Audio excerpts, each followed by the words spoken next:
Hola, muchas gracias. Empezamos. Voy a intentar explicar el caso de la renovación integral de una calefacción de barrio en el Ayuntamiento de Tudela, en Navarra. Se trata de un proyecto que ha tenido fondos europeos a través del programa Concerto. Es un proyecto que en diciembre de 2009 se reconvierte y se plantea ejecución de obra nueva en el barrio del Keiles y luego proyecto de rehabilitación energética integral en el barrio de Lourdes. En diciembre de 2009 entra en el proyecto Nasubinsa, que es la empresa pública a la que pertenezco, y nuestro papel es la gestión integral de ese proyecto. En este sentido, se acota el proyecto Lourdes Renove y se concibe como la primera fase para un proyecto global para la rehabilitación energética del barrio de Lourdes. Dentro de este proyecto se plantean 3 actuaciones: un proyecto de reurbanización, unos proyectos piloto de arquitectura en los que la actuación mínima es la ejecución de la envolvente térmica y una renovación de una calefacción de barrio. Las claves del proyecto básicamente han sido, en primer lugar, todas las actuaciones tenían como punto en común la inclusión de medidas de eficiencia energética.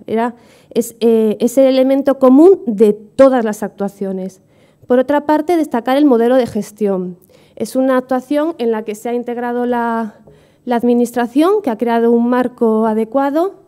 Desde un primer momento se integraron todos los vecinos. Era fundamental que los vecinos creyeran que ese proyecto era suyo y que respondía a necesidades reales del barrio.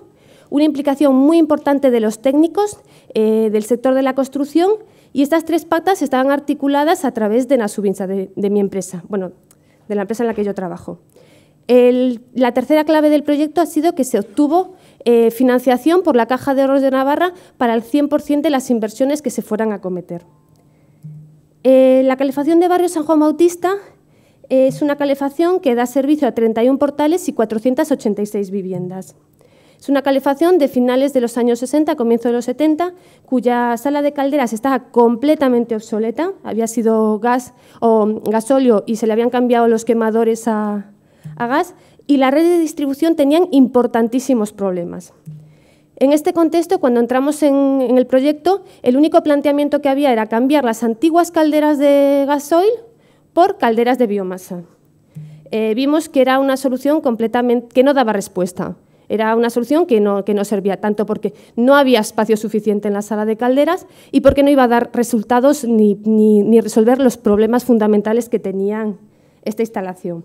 Entonces, nos encontramos con que era necesario hacer una renovación integral de toda la calefacción y contábamos solo con 14 meses.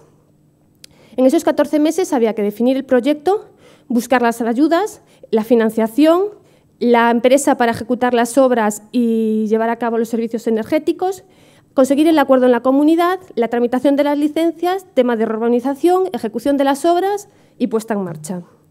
De este proceso tan apretado surgen las principales lecciones aprendidas. Desde las lecciones aprendidas desde el punto de vista técnico, consideramos que lo que es súper importante como punto de partida es tener una información clara de la situación. Y en esa información previa es fundamental tener cuantificados la evolución de los consumos energéticos, la evolución de los gastos en derramas, un poco para convencer a los vecinos, tener un levantamiento de planos de la instalación, y lo que es también imprescindible es contar como comunidad de propietarios con una asesoría, con una ingeniería con experiencia. Con experiencia me refiero a una ingeniería que de verdad se haya afrontado a un problema similar. Muchas veces el acercarnos a un ingeniero que se ofrece de primeras gratis sale más caro a la larga. Es decir, hay que saber con quién se mete uno en unas actuaciones tan grandes. En este sentido, también nosotros aquí pecamos porque no teníamos tiempo. También es fundamental atacar con un proyecto completo. Tenemos que saber la comunidad de propietarios qué es lo que busca. Puede que lo tenga que ejecutar en fases, pero tener cuál es el objetivo y luego ir acometiendo las obras en función de la disponibilidad, pero tener un objetivo claro de a dónde se quiere llegar. En cuanto a la planificación y la programación de las obras, hay que tener en cuenta 3 cosas que parecen muy obvias, pero a veces se olvidan. No se puede interrumpir el servicio de calefacción a la comunidad por el proceso del cambio de la calefacción. Se trata de obras de rehabilitación. Es muy importante que estos sean conocedores tanto la ingeniería como la empresa instaladora que vaya a ejecutar las obras. En general, las empresas instaladoras están acostumbradas a encontrarse en un edificio con estructura y hacer su trabajo. Aquí se encuentran con que los habitantes ocupan esas viviendas y es importante la implicación de la Administración para temas como son la sustitución de las redes por las calles. Un buen proyecto técnico tiene que ser global y es necesario que estudie tanto lo que es el sistema de producción, la sala de calderas, como son las redes de distribución, que en estas calefacciones de los años 60-70, en la mayoría de los casos, es donde se concentran los problemas más importantes. En el caso de la calefacción San Juan Bautista, lo que se propuso fue hacer la mayoría de la producción a base de biomasa. Entonces, dentro de estos aspectos fue principal la búsqueda de espacio para localizar esos nuevos equipos y el intentar poner la máxima potencia posible para suministrar al menos lo que es la demanda base de la energía. Se optó por construir una nueva sala de biomasa donde estaban los antiguos depósitos de gasoil, mientras que la nueva sala de gas, que por una parte venía a apoyar aquellos picos que no se podían suministrar con biomasa y por otra darle cierta seguridad al conjunto de las 500 viviendas que se metían en este proyecto, porque si la biomasa no funciona, pues si la biomasa no funciona, no os preocupéis que tenemos el gas. La biomasa no ha dado ningún problema y no ha habido ninguna queja, pero sí que era un poco el doble papel. Ambas salas están conectadas por debajo de la calle. Este es el espacio en el que estaban los depósitos, la planta de la nueva sala con una cubierta transitable. En sección se ve el silo y la sala de calderas, momento en el que están eliminando los depósitos y, bueno, en momentos de la construcción, en el momento en el que se estaban introduciendo las calderas por un hueco registrable, la construcción de la chimenea y la sala de biomasa ya ejecutada. Esta es otra imagen de la nueva sala de gas.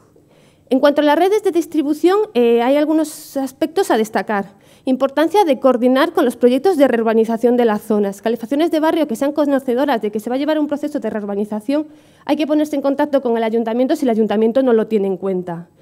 Es también muy importante el intentar que las nuevas redes vayan por espacio público, bien por zonas comunes de la edificación o por el propio espacio público. Evitar que estas redes vayan por lugares privativos que no te permiten controlar el estado de esas redes. Y luego otra cosa fundamental es que las exigencias de aislamiento, las comunidades tienen que exigir que sean por encima de lo que la normativa exige. La normativa es un mínimo y en la medida en la que se invierte en un aislamiento, que es un coste relativamente reducido para lo que cuestan estas inversiones, las pérdidas se minimizan enormemente. Luego hay otros sistemas que son interesantes, como sistemas de detección de fugas, importantes registros, e insistir en los contratos de obra que están incluidas toda la obra civil necesaria. En cuanto a las zonas comunes de los portales, muchas de estas instalaciones funcionan en esquema de peine. Entonces, son montantes verticales que van uniendo distintos radiadores que pertenecen incluso a distintas viviendas y portales. Entonces, se trata de instalaciones que no tienen montantes generales en las zonas comunes de la edificación. Es importante localizar esos espacios, que toda la obra civil, volver a insistir en que tiene que estar incluida, pladures, pintura, reposición. Y es importante que la localización de esas montantes no impidan obras importantes para estas edificaciones que en muchos casos no cuentan con el ascensor. Pues es lógico que donde se coloque no impida que en un futuro se vaya a colocar la instalación de ascensor cuando la comunidad lo considere. Es también muy importante tener unas directrices de obra muy claras, unos detalles constructivos muy estudiados, independientemente de que también se recoja por contrato que la empresa instaladora tiene que dar respuesta a las diversas situaciones que se encuentran entre esas 500 viviendas. Y luego también otra cosa, y es un poco lo que decíamos, que el proyecto tiene que ser modular, por ejemplo, en los cuadros de contadores, en los armarios, en los que se alberguen los contadores individuales de consumo que se instalan a cada una de las viviendas, se dejen espacios reservados para futuros equipos. Por ejemplo, para poder implementar con agua caliente sanitaria o con mejoras. Es decir, es tener una visión más allá de lo que se busca. En cuanto a las redes de distribución interior, es muy importante el tema de la programación y la coordinación de las obras. En verano se tuvo que ejecutar el anillado de las casi 500 viviendas. En esto ha sido muy importante el tema de cómo se han organizado. Antes de entrar en las viviendas, se hizo una visita previa a todas las viviendas, se consensuó con los propietarios el trazado y más o menos se coordinó en el momento en el que se iban a ejecutar esas obras. Es necesario tener muy claro cuáles son los detalles constructivos, cómo se van a hacer los pasos de puertas si son necesarios, qué materiales, qué alternativas de trazado hay, porque las viviendas, aunque sean tipos, en cada vivienda es una peculiaridad y hay que dar respuesta a todas. Eso también tiene que estar recogido en ese contrato. Es necesario responder a la realidad física de las viviendas. Y otra recomendación que en nuestro caso no se hizo es, cuando ya se hacen actuaciones semejantes, cambiar los radiadores. En nuestro caso, en la calefacción San Juan Bautista, las únicas piezas que se conservó de la instalación fueron los radiadores. Sí que se cambiaron los purgadores, se pusieron válvulas, pero se mantuvieron los radiadores. Seguramente a día de hoy nos habíamos planteado cambiarlo todo. En cuanto a la dirección de obra, también es muy importante recoger la obligatoriedad de una asistencia constante en la obra, imprescindible en el momento en el que se entran las viviendas. Es necesario tener un control como propietario de las modificaciones. Las modificaciones de obra deben ser consensuadas con la propiedad. Aquí es un pequeño ejemplo de cómo iba a ser la chimenea y cómo resultó. No digo ni que sea mejor ni peor, pero como propietarios tenemos que tener un control de ese proceso. Es imprescindible también que la dirección de obra se responsabilice de la resolución de las incidencias de obra, que evidentemente cuando el cliente ya no es un cliente, son 500 clientes, hay. Y luego también es muy importante una comisión de seguimiento con los representantes de cada comunidad para ir explicándoles la evolución del proyecto. En cuanto a aspecto financiero, porque creo que ya me he quedado sin tiempo, simplemente 3 aspectos. Es importante implicar a la Administración desde un comienzo. Aquí se hizo un trabajo y se consiguió unas subvenciones de hasta el 60%. Por otra parte, la segunda pata es la búsqueda de la financiación. Se obtuvo financiación por el 100%. Y la tercera pata imprescindible también es, en este tipo de actuaciones, la involucración de las empresas suministradoras de energía, en el que aquí se junta pues, lo que es la ejecución de la obra con la explotación de los servicios energéticos. En cuanto al contrato de servicios energéticos, simplemente 2 pinceladas, porque ya se han explicado. Es muy importante el tema de garantizar la vigilancia permanente. Entonces, en este sentido, las empresas suministradoras sí que están muy acostumbradas al tema de lo que es la producción, pero también en las redes de calor es muy importante a las pérdidas en la red de distribución. Esos contratos deben acotar las pérdidas. Y una forma que entendemos puede ser muy positiva para las comunidades de propietarios es que la facturación se haga no a la salida de la caldera, sino al sumatorio de contadores individuales, que es la forma de garantizar que hay una vigilancia permanente de esas redes, de ese aislamiento, de que no se producen unas pérdidas excesivas por el espacio público. Luego hay otras cuestiones como la importancia de la biomasa, con una actualización cercana al IPC, y bueno, otras cuestiones. Aquí es un ejemplo de contrato energético que tiene el IDAE, que es para administraciones públicas, pero para la gente que no haya visto un contrato es interesante que le eche un vistazo.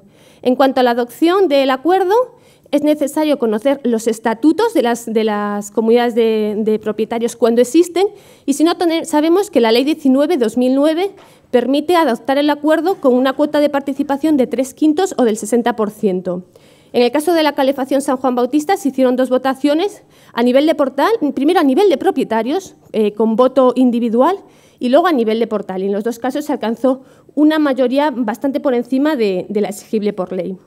Por último, simplemente decir que los beneficios son notorios. A nivel de energético, los ahorros energéticos producidos en la primera campaña de funcionamiento, que ha sido este año, han sido superiores al 40% de energía. En este sentido, hay 2 situaciones. Las viviendas que no ejecutaron la envolvente térmica han ahorrado en torno a un 40%. En cambio, que las viviendas que sí que también ejecutaron la envolvente térmica, el ahorro ha sido superior a un 60%. También es cierto que estas viviendas no habían terminado la envolvente térmica en el momento en el que se empezó a utilizar la campaña. Son datos con los mismos horarios de funcionamiento de 11 horas, pero ya se tiene aprobado para esta campaña ya un funcionamiento de 24 horas, dado que ya cada uno tiene su termostato, puede regular el uso. Insistir, los beneficios son medioambientales, económicos, destacando el papel de la biomasa, y sociales. Y simplemente decir que son procesos muy complejos, son procesos muy beneficiosos Y en particular las calefacciones de barrio de los años 60, 70 están en un momento muy crítico, son un patrimonio muy importante de la ciudad construida y que es necesario invertir y apoyarlas para mantenerlas. Simplemente dejo ahí mi correo electrónico, están también el de mi jefa Isabel Izcue, por si alguien la considera interesante y necesita algo más de información. Muchas gracias.